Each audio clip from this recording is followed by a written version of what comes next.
സങ്കീർത്തനം 2.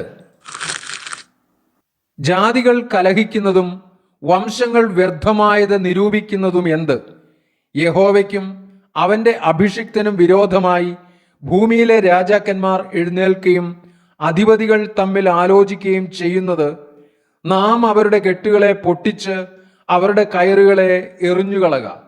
സ്വർഗത്തിൽ വസിക്കുന്നവൻ ചിരിക്കുന്നു, കർത്താവ് അവരെ പരിഹസിക്കുന്നു. അന്ന് അവൻ കോപത്തോടെ അവരോട് അരുളിച്ചെയ്യും, ക്രോധത്തോടെ അവരെ ഭ്രമിപ്പിക്കും. എൻ്റെ വിശുദ്ധ പർവ്വതമായ സിയോനിൽ ഞാൻ എൻ്റെ രാജാവിനെ വാഴിച്ചിരിക്കുന്നു. ഞാനൊരു നിർണയം പ്രസ്താവിക്കുന്നു. യഹോവ എന്നോട് അരുളിച്ചെയ്തത്, നീ എൻ്റെ പുത്രൻ, ഇന്നു ഞാൻ നിന്നെ ജനിപ്പിച്ചിരിക്കുന്നു. എന്നോട് ചോദിച്ചുകൊള്ളുക, ഞാൻ നിനക്ക് ജാതികളെ അവകാശമായും ഭൂമിയുടെ അറ്റങ്ങളെ കൈവശമായും തരും. ഇരുമ്പുകോൽ കൊണ്ട് നീ അവരെ തകർക്കും, കുശവന്റെ പാത്രം പോലെ അവരെ ഉടയ്ക്കും.